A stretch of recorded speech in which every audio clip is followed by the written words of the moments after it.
Hey, welcome back to the channel. It's awesome that you're tuning in.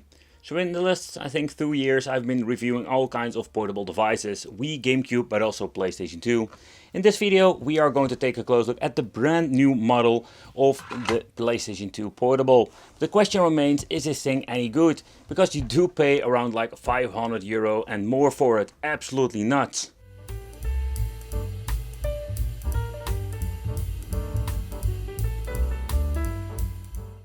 The reason why is quite simple. Not due of this fancy case. Now what you're going to get is actually a PlayStation 2 console modified inside of a handheld. So when you're going to be ordering one, you can just buy this and say what kind of color. With some of these creators, take consideration they are going to be made when you're ordering most of the time, and that is pretty damn cool. Nevertheless, what you're going to get already mentioned, real hardware inside of this case. And yep, it's a very thick boy. But how comfortable is it and what did they improve? With the previous model I had some problems, and this time I just wanted to see, is this thing actually really worth your money? Nevertheless, I already mentioned this is very thick, but in my opinion it's not a point that it's going to be uncomfortable to play. Holding it like this, I can tell you I've rolled myself a couple of PlayStation 2 portables now, but this is maybe one of the best ones yet. It's an 8.4 volts, and that is a different one that we have seen before. And I mean, some of them are even 12 volt, doesn't really matter. It comes with the plug, in my case, a travel adapter for the European standards. I think it's not going to be still very convenient, but doesn't matter. But who have ever thought there was a day coming that you can just buy a PlayStation 2 Portable, or actually a PlayStation 2 inside the device itself. Of course, behind the PlayStation 2 Portable we're having the fat model, and these things are made from the slim. At the left side we're going to get ourselves the D-pad, and the first thing I've noticed that the D-pad feels quite comfortable to play. The only thing that I found is that when you're looking at this particular part, pressing left, it feels like it has a different movement, and it also feels like it has a different overall, let's say, travel, but not to a point that's going to be quite annoying. The analog sticks are a very new and very nice one with extra grip on top. At the front we will find an LED and some navigation buttons for the display itself and some volume control. They did an absolutely great job when it comes to the placement, simply because the buttons over here has been placed slightly deeper, and I must say the configuration is very nice. Volume control can be adjusted fairly easy, and the same goes for all the other features. We can change out the brightness, we can change out the backlit, and even the contrast and the saturation. And we also have different options that we're going to deep dive into here. For example, you can change the H and the V position if you still have problems with certain games. Next up, we can even change it out to aspect ratio, and I think that is pretty damn cool. So let's say we're going to put this on 4:3. We're not going to get any stretch images going on over here. But again, it's all what you personally prefer. And of course, we're going to get ourselves two speakers, and they sound quite nice.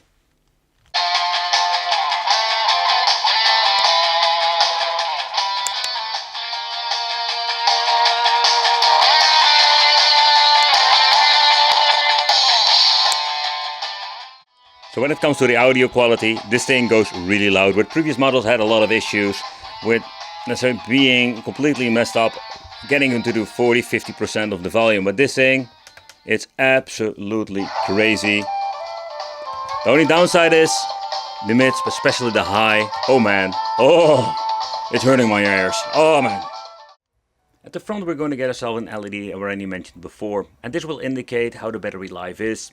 Basically green is great, yellow is getting okay, like around 50%, and getting into the red zone, there we're going to get the danger zone, because we need to recharge it. But one of the disappointing factors of this device is, in my opinion, the display. Where he completely dropped the ball with this. Why did they use such a weird display? And I mean, particularly not the size is not bad at all, but it's not even an IPS panel. It looks great on a certain angle, but here you can see it's almost impossible to look at to a certain angle. Alright, so then we're going to have the right joystick, and they're going to get ourselves the action buttons. But when you're going to be taking a close look at it, I must say that when you're looking at the overall craftsmanship, they look quite nice. They have an amazing travel, not the same weird stuff that I've seen before, but this particular button, it can get stuck, what you can see over there. So I should maybe remove the button over here and just give this thing some more room. Next up, we're going to get 4 shoulder buttons. They are 3D printed and very nicely painted.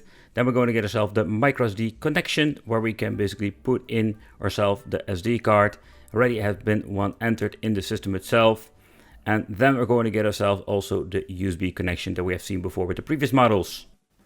Another cool feature and a brand new feature that we do have the option to use an AV out. We are even having an optical out and the RJ45 for Ethernet. So it's pretty damn cool. They can use it like in game system. So where it's pretty damn cool that we do have an AV out port on this. And it works pretty damn great.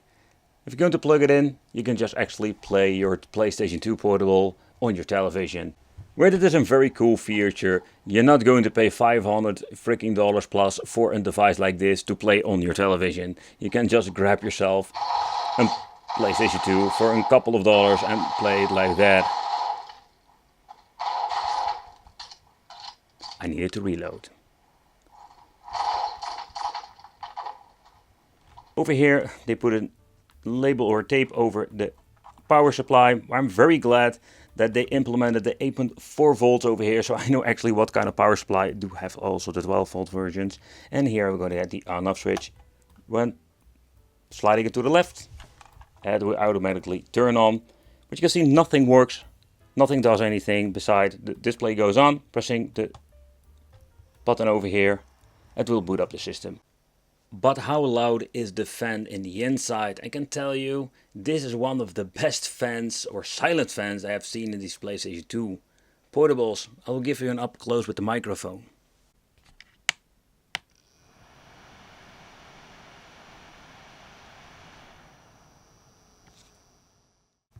It will take some time, but actually what we're going to get is an automatically boot into the OPL.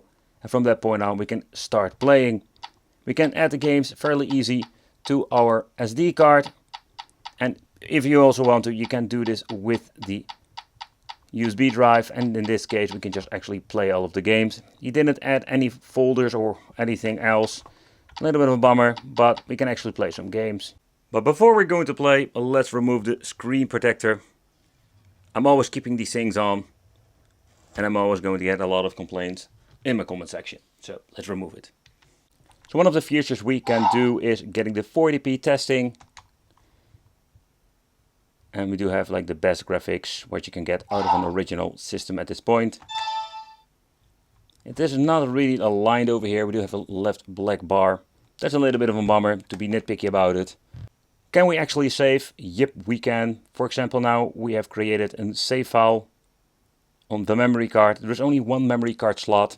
Yeah, it would be cool to have a second one, maybe attached to it at the bottom part, so we can use a second memory card to transfer data. But if you want to go back to the menu, what you need to do actually is just holding the select and start and having the 4 shoulder buttons. And here we can reset the system itself, and here we're going back to the menu.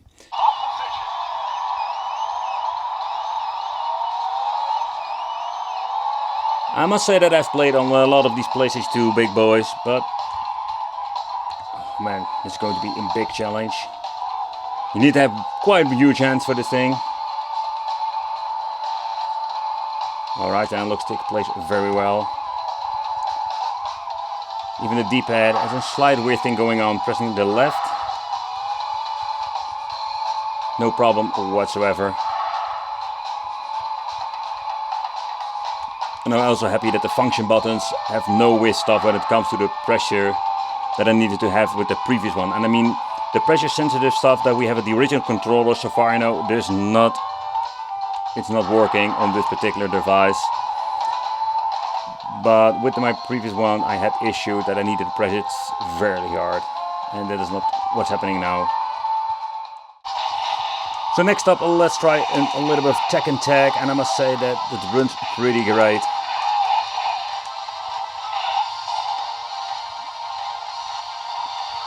So far I didn't have seen any issues when it comes to the overall compatibility, because you're playing through a microSD card.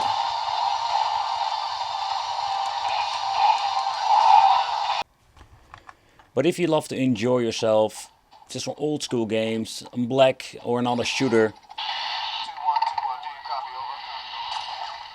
I think it's going to be in quite comfortable handheld to play.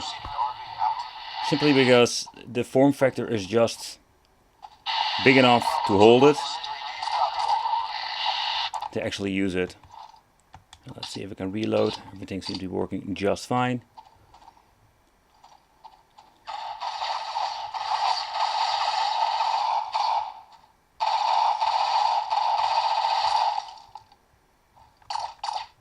Oh man, I suck at these games. What?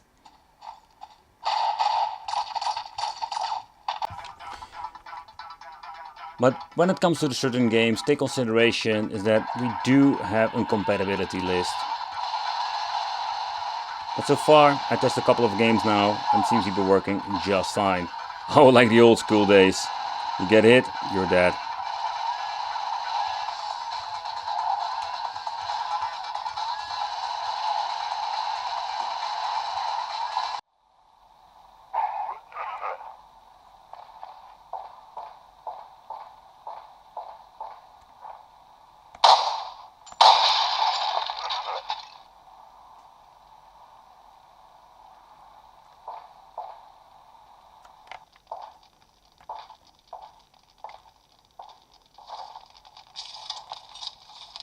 Excuse me, sir?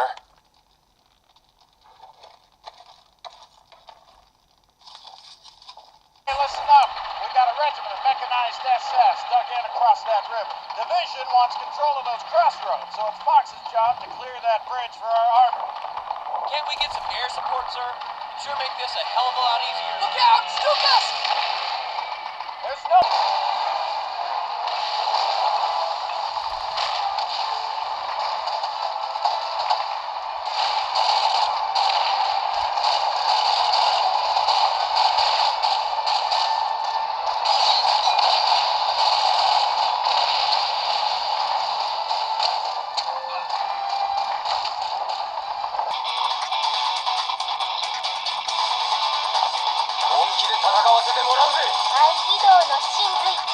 Fight one.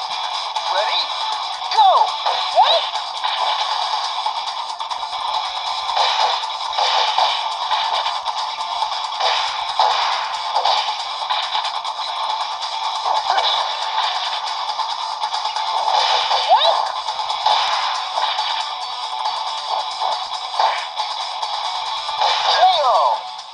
They are all custom made, these PlayStation 2 systems, so yeah, we cannot like bitch too much on it. I'm just going to be honest because I cannot do a better job most of the time. Nevertheless, let's see how the soldering is. There are a lot of improvements going on in the last couple of years. The construction of the shell is quite interesting because there are only 4 screws holding this together. So let's lift it up and let's be very gentle because there are some wires maybe strapped up. So that's something we need to be very careful. I already see 2 of them. Alright, so this is actually the way how I need to open it up.